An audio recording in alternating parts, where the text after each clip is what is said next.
Pada episode sebelumnya, Amak Bangkol melihat istrinya yang sedang berjalan tergesa mendekati rumah.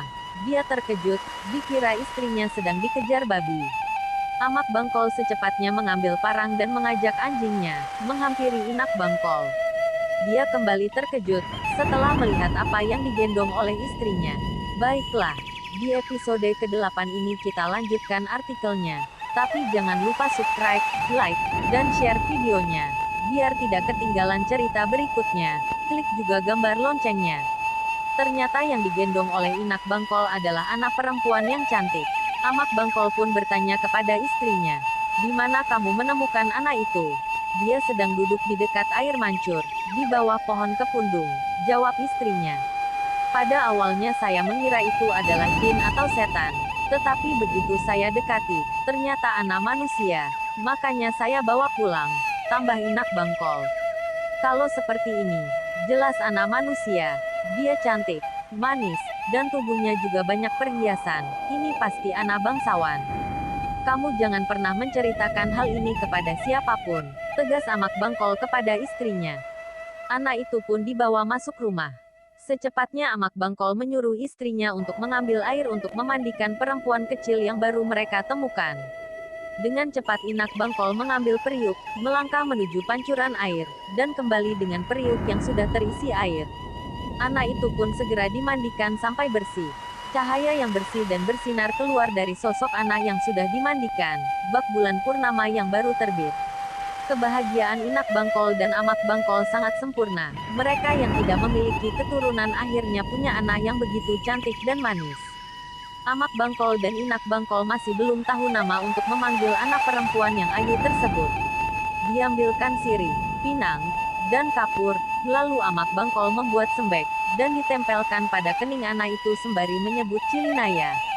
Ya, anak tersebut diberikan nama Lok Cilinaya oleh Amak Bangkol. Inak Bangkol segera mengambil nasi, lengkap dengan lauk pauk berupa simbur dan udang hasil dari Amak Bangkol melaut. Kemudian anak itu dipakaikan kain belacu, digendong dengan kain yang berwarna hitam.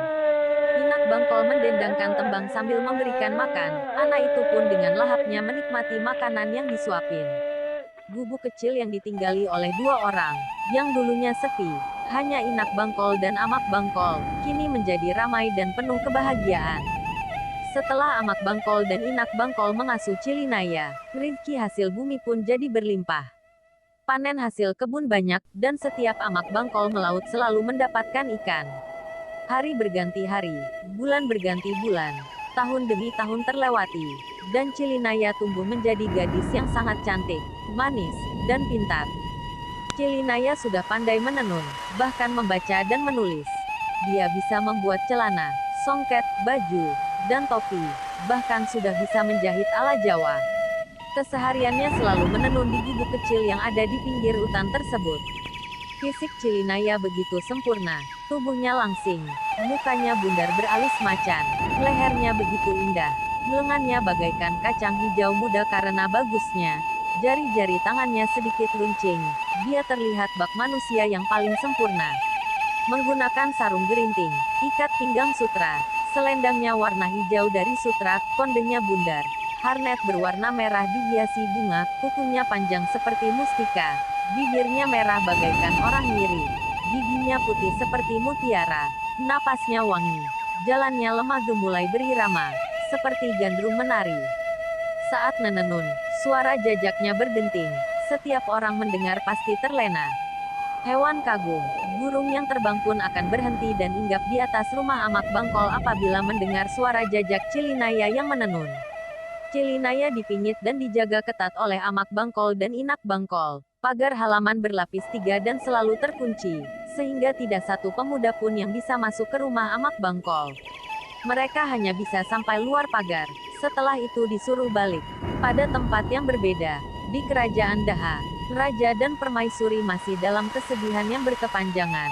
Mereka seperti orang gila, badan kurus kering tinggal tulang, rambutnya tidak terurus, masyarakat tidak diperhatikan, hanya Pati saja yang mengatur jalannya ke pemerintahan di kerajaan Daha.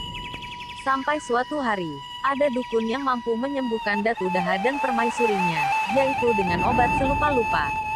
Tunggu episode selanjutnya. Jangan lupa subscribe, like dan share videonya.